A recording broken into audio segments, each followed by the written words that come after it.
Hey everyone, today we're going to be creating a chat app using Polybase. So this is going to be a fairly long video, so we may split it into two parts. But today I want to cover creating a schema, logging in with the wallet, adding the libraries, and kind of getting an initial read-write request going in Polybase. And we're actually going to build an NFT Gated Chat app just to kind of see the full options available in Polybase. So the first thing I'm going to do is just jump into the docs and the getting started guide. And as you can see here, we have some instructions on how to install the client, but I'm actually going to skip down to the creating a collection. So in Polybase, all data lives inside collections. A collection is similar to a database table, and you can have fields and you can define kind of a schema for that database table. You can do it in code as it's shown here, but I would highly recommend using our Explorer. It will just give you a much easier experience in terms of creating that first collection for yourself. So I'm going to log in, and you want to log in for the Explorer using this. You need to have a MetaMask extension to log in. And then I'm going to select this test account here to log in. It's going to ask me to log in with the Explorer, and I can sign that request. And then it's going to ask me to sign another one because I'm a new user. You enter your email address if you want updates. I'm going to skip that for now. And then we'll go and create our chat app. So create the chat app. Again, it's going to ask me to sign messages. If you're interested to know, this is an ETH personal sign message. So nothing to do with your ETH balance can be done with this type of signature. Unfortunately, MetaMask doesn't really do a good job of explaining that this is kind of a weaker level signature, or weaker in terms of risk level that you're putting up. So we obviously need to sign requests in Polybase to make sure that we know who is sending requests to the database. So that's what this is doing. And this is creating some demo code for us, which you can see here. So as I mentioned before, we've got a collection, we've got a bunch of fields. Highly recommend reading the comments on this first collection because it kind of gives you a bit of an overview of the different set functionality. But you're watching this video, so maybe you'll pick it up from that. I'm going to just remove this for now and just jump into creating some schema with you. So the first thing I'm going to want is obviously a user or collection. And I'm going to give it an ID field string. Now, all collections have to have an ID field as string, and that field has to be mandatory. So I'm going to put that one in. And then I'm also going to add public key here, or type public key. And you'll see why we need this in a minute, but this is to do with... And then I'm going to create a constructor. So you can see the syntax looks very similar to a TypeScript class, and that's intentional.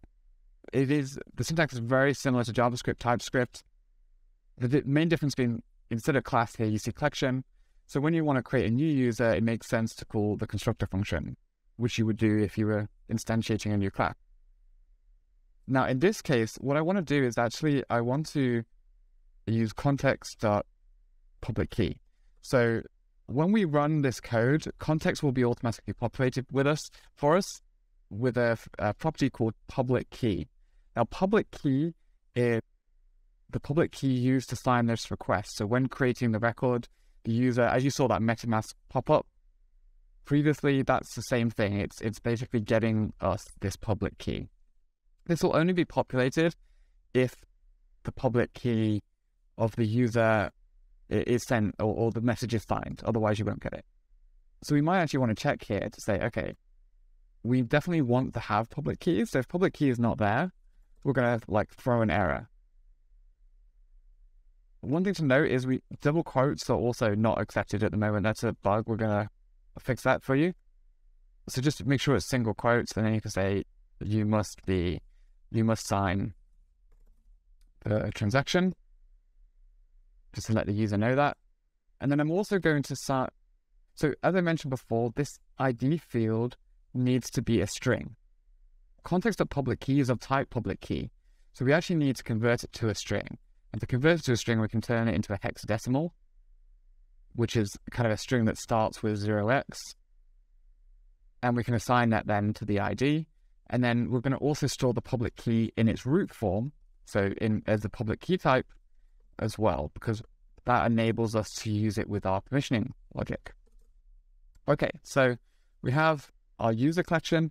but we're creating an NFT gated chat app, so we're going to need some more collections here. So I'm going to create an NFT, and I'm just going to give that an ID, and then I'm also going to give it an owner, and I'm going to give the owner as a user. So this is one of the really cool things you can do with Polybase, is you can pass in another collection or record from another collection into another record. So it's kind of like a foreign key or kind of a relationship between these two things. And again, I'm going to write the constructor for that. So in this case, we're saying we've got an ID string, and we're actually going to pass in the ID this time for our NFT. Very simple NFT, which just has an ID that's defined by the user.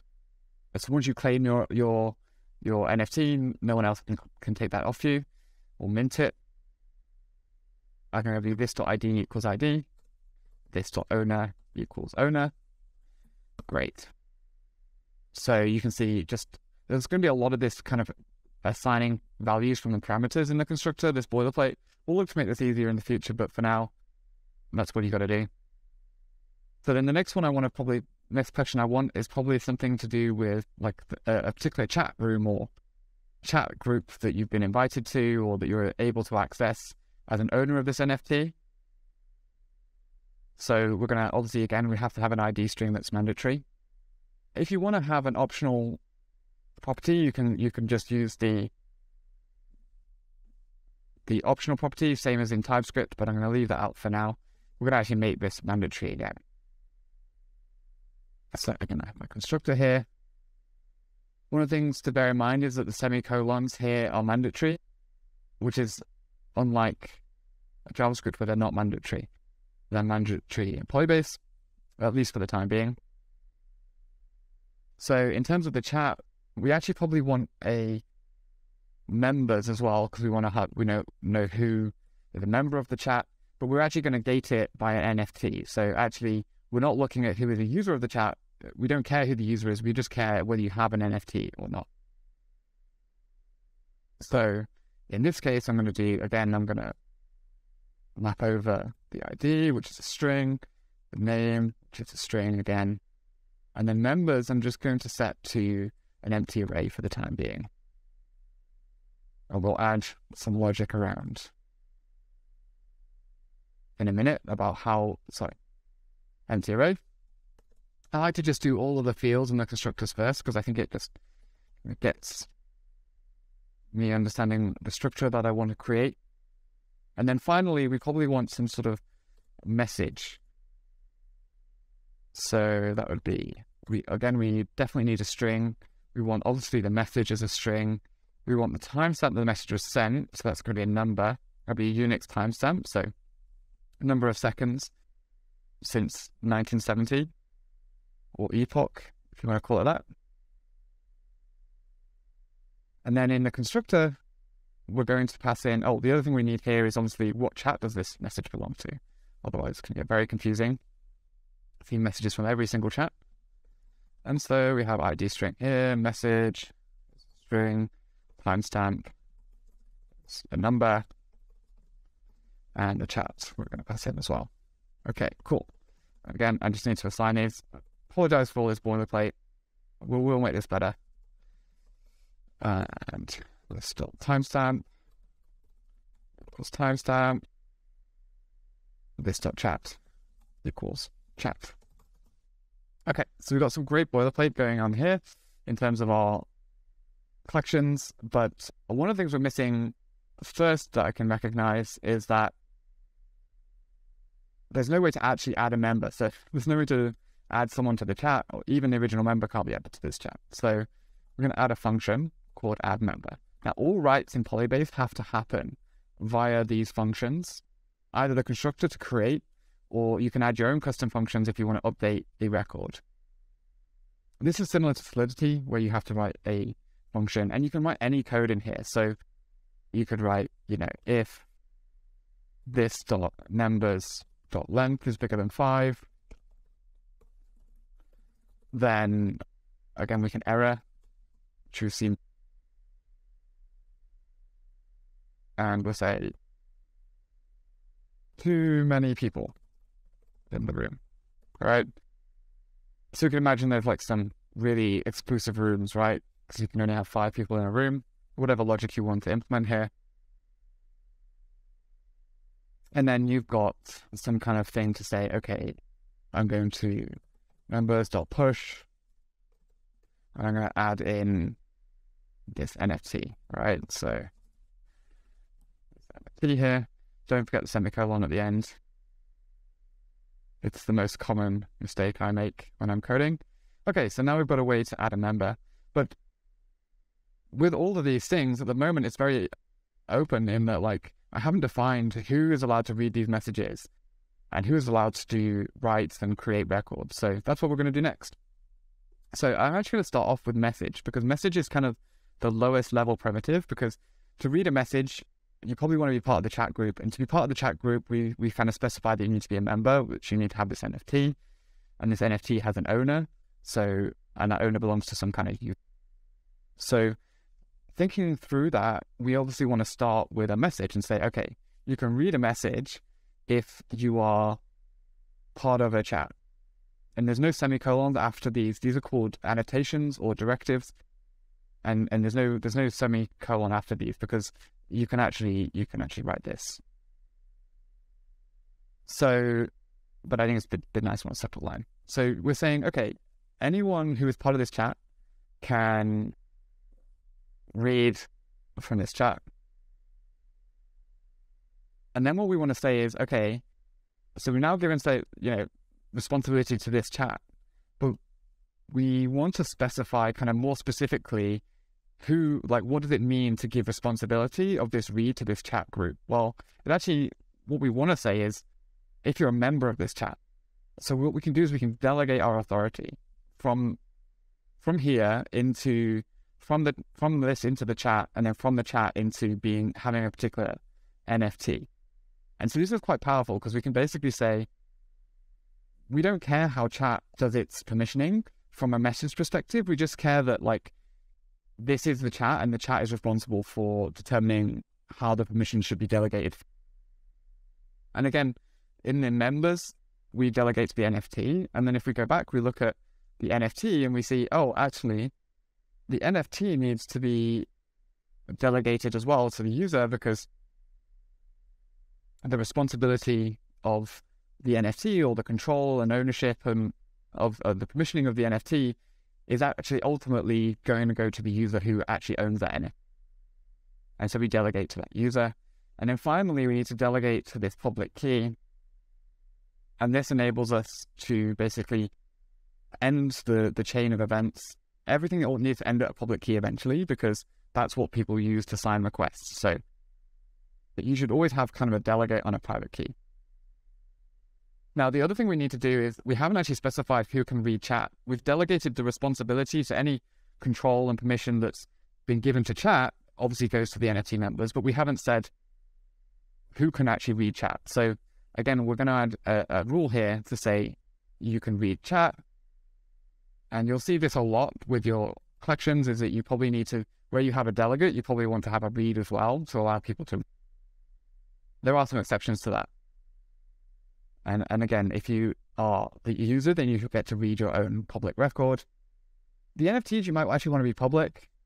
It could be more interesting in that case. So maybe we'll add an at read at the top here. If you add an at read at the top, then that means that the collection is, anyone's able to read that collection, which is super useful in some cases. The other thing we want to do, so we've now added read permissions and how we want them, and we probably want to be able to control who can actually add a member here. And what we can use is an @call directive. And then in the parameters, we want to specify what field is responsible for controlling this permission of being able to call this member. Now, we can obviously, as we've done here, we can write in specific rules in addition to this, but this is quite good for the daisy chaining of permissioning from message to chat to NFT, which would be quite complex and verbose to do as code. So this just kind of makes it a lot easier to do. And we can say, okay, @call if you are a member. And so that's delegated to the NFT, so you can both read the chat group, or you can add a member if you are already a member of that chat. One thing to know about constructors is that anyone can call a constructor, generally speaking, so you'll need to add your own rules if you want to specify something a bit more specific around that. And the other thing to note is if we're passing in user, you have to have at least read permissions of this user in order to pass that in. So you wouldn't be able to have someone creating an NFT for some other user. You can only create an NFT in this particular setup if you have read access, which we do if we own the public key. So that's something else to keep in mind. So I think we're roughly done in terms of this code. We might want to have some way to set name, for example. We could add that here. And again, we'd want to add this call to specify who can do that. But I think that's probably it. So I'm going to save this and hopefully there's no errors. If there is, it's probably 2 with semicolons. Okay, no errors. Great. So I'm going to sign each request. We're going to ask you to sign it 4 times because internally each collection is being saved separately to the database. And now that's saved, I can actually go into my collections and I can see I have all of the 4 collections here. So if I wanted to create a new collection, there's no button here to create a collection because the collections are derived from your schema. So you just add a new collection at the bottom of your schema and you'll be good to go.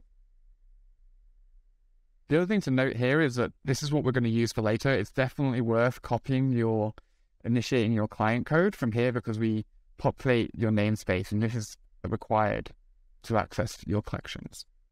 But we'll jump back into that in a minute. Okay, so let's actually look at wiring this up now we've built out our collections.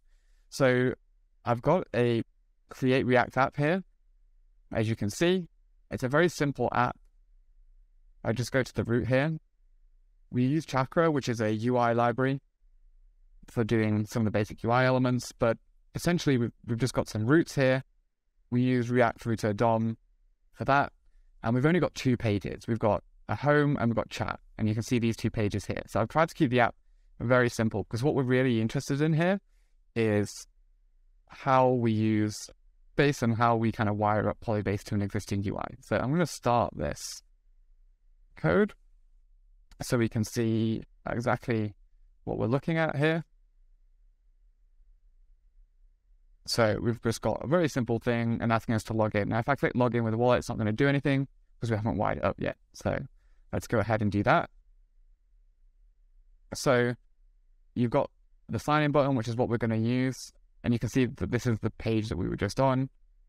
We've got some logic to determine if we're logged in, but we're not actually setting that at the moment. So first thing we want to do is actually install the UI, the different libraries we need. So we want client, we want React, and we want auth. So client is basically anytime you want to interact, whether you're using React or Vue or any kind of vanilla JavaScript, this will interact with your database.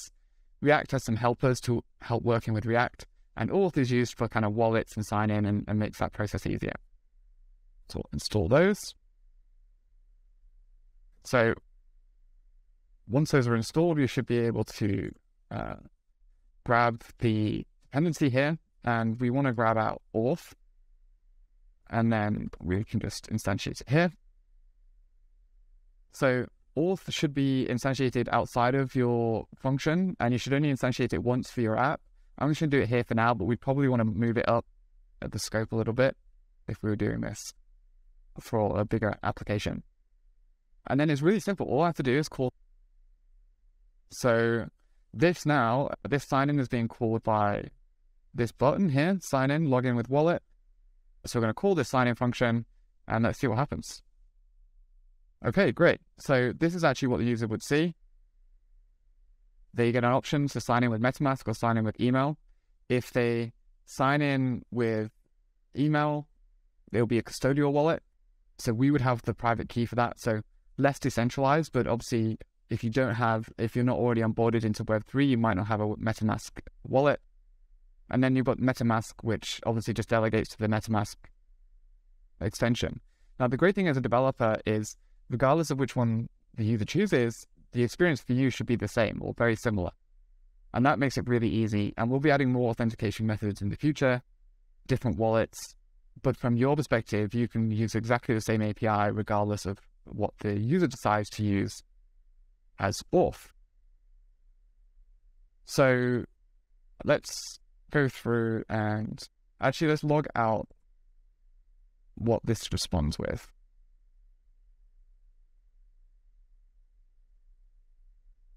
Always interesting to see what's happening.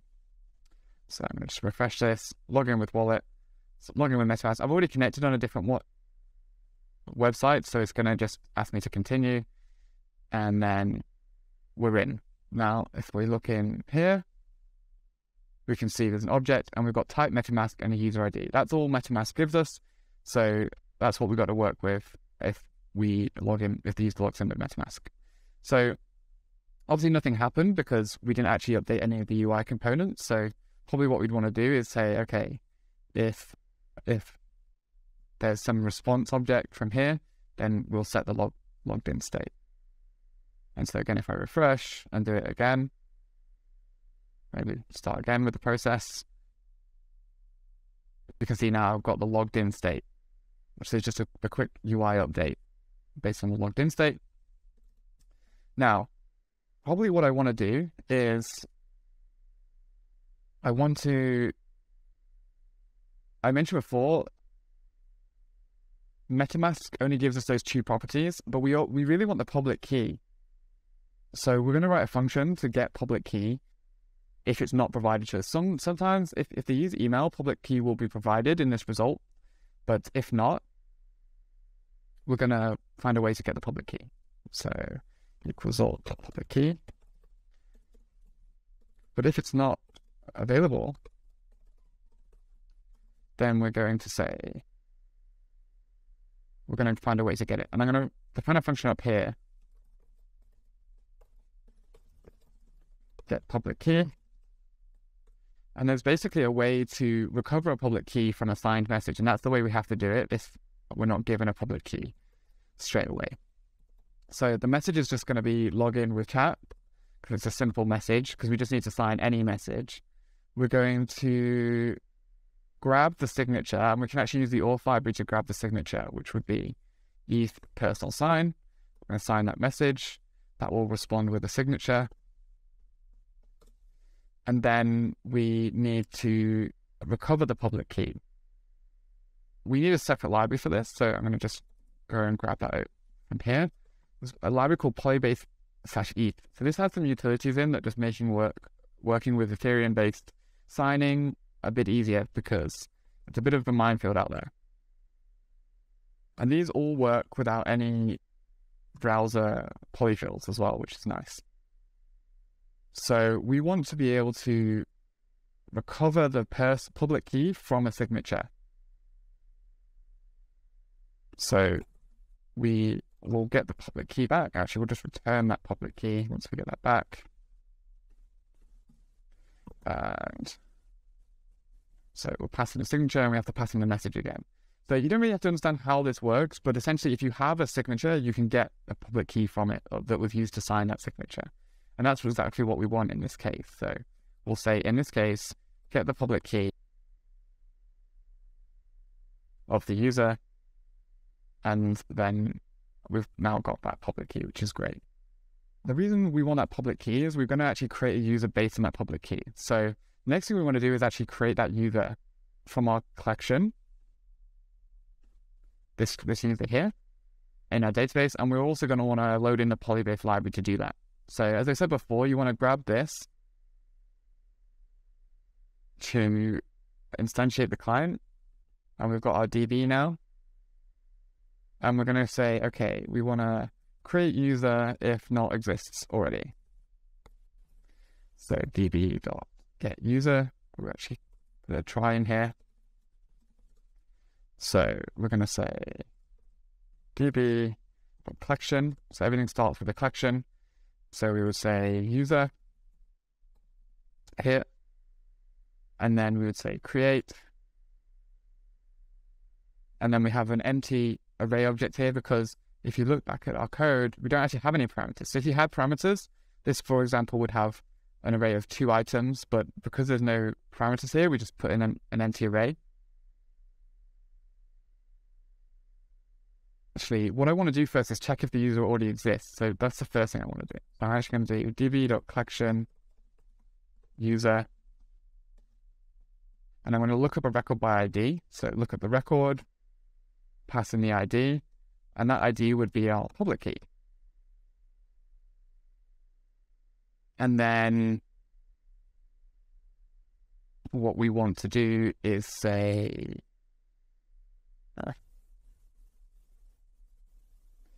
get. Okay, so if this fails because there isn't a user, we will create the user, but otherwise we'll check that the user exists first to ensure that we have the user. One thing to note about this public key, actually, if I log this out, let's create the user first, just so we can see what's happening there. Now, the other thing we need to do here is we need to obviously tell, when we're creating records or getting records from the database, we need to give Polybase a way to actually call records. So we need to actually do db.signer and pass in a function which will sign requests. Because the client doesn't know how to there's many different ways to sign a request. It just knows that it needs to sign a request so that it can create a record or get a record. So if you just click into here, we can actually see the signature type, which is this signer response, which is here. So we can just maybe grab that. We get the data in, which will be a string. That's the data we want to sign. This is always a static value. We don't need the public key, but the signature, well, we actually already got the signature using this ETH personal sign up here. And so let me just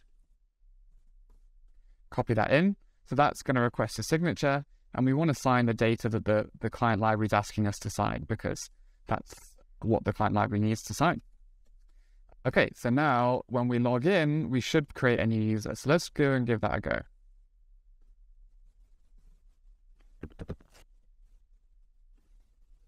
Okay, log out again, log back in, continue.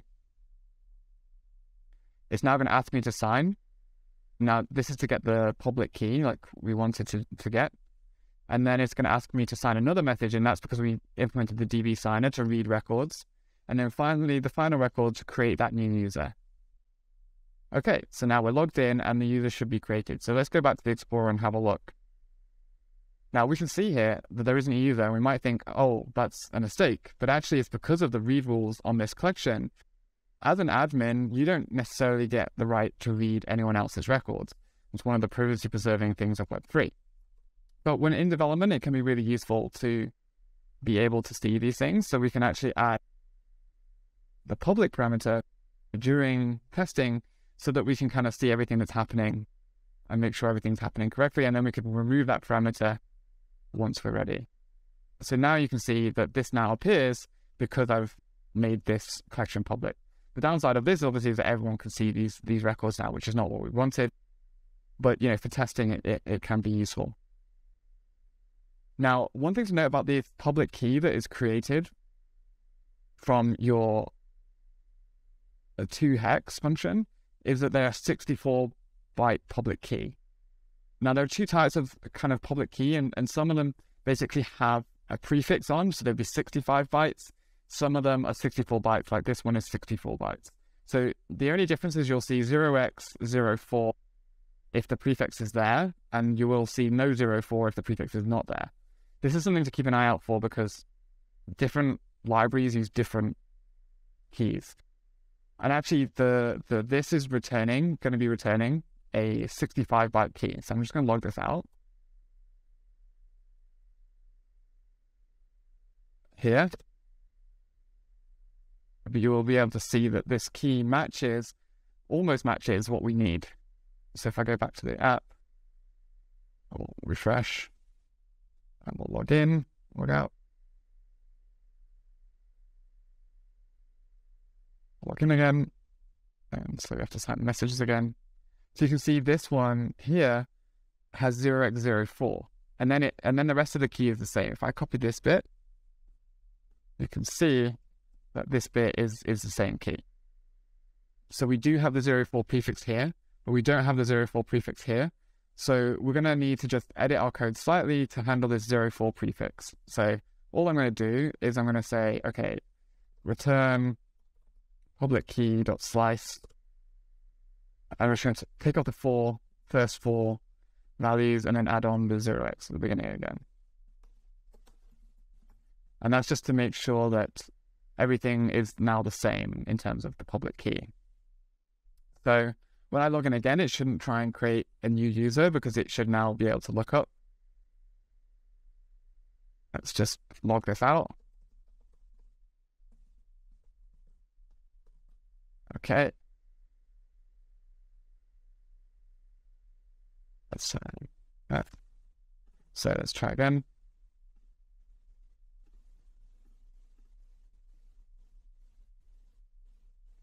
And let's sign. Okay, and we got the user data back. So we know the user exists and we're logged in correctly, which is great. So that's now working. But what we want to do is we want to now allow the user to mint their own NFT using the rules that we have in our next collection, which is the NFT collection. And so we need to pass in this time an ID and an owner of that public key, so of type user. So I'll show you how you do that right now. But before we do that, actually, just one quick thing. One of the useful things to be able to do is to be able to, every time now when we refresh the page, we have to log in again. But actually the auth is saved for you, so you can actually use auth.onAuthUpdate. And then this, we can actually set we can actually grab the auth from here, auth state, and we can kind of log them in straight away if they are. So this will basically, now when I refresh the page, it will automatically log the user in because we've already logged in from a previous session, which is obviously a nice feature. One thing you need to remember to do is add the signer, because we're not calling this function anymore necessarily every time, but we still need to tell the Polybase client how to sign requests. So we can still do that using that method. And then we want to, down here, we want to create an NFT.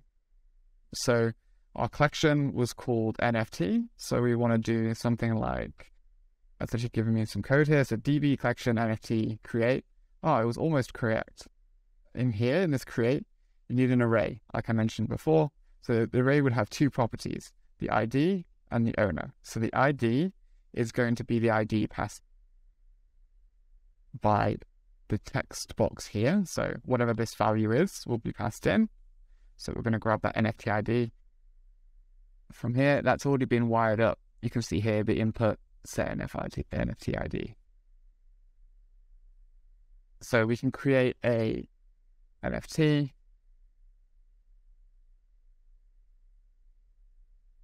Like this. And then we also want to pass in the user. And the way you do that, because it's another collection, is you say user.record.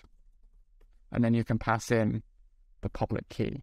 Now, we'd probably store this public key somewhere once we've done it once, but because we haven't done that, I'm just going to grab the code from up here and make sure we grab that public key again.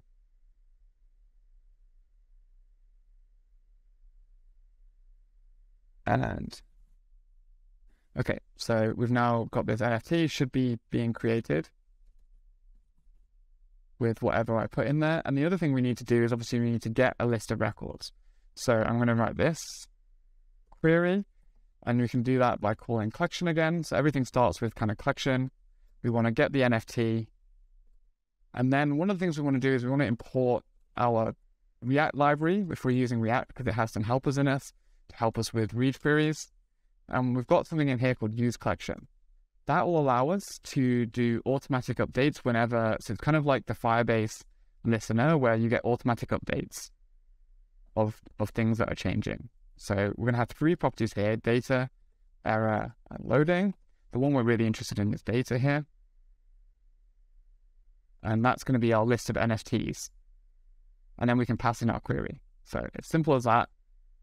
And then we need to pass in the data because it's under the array of records is under the data property. So that should give us our list of NFTs. And if this is all wired up correctly, then it should work when I now try to create an NFT. So I'm going to create one called mint my NFT called Hello World. It's going to ask me to sign. And then it's going to ask me to sign this message to say that that's correct. And you can see the NFT has appeared, and it automatically re-renders itself, because that's what the use collection does. It automatically updates whenever there's a change in the database. There's a change in the database, so this is my NFT. And so I think that's everything for this video.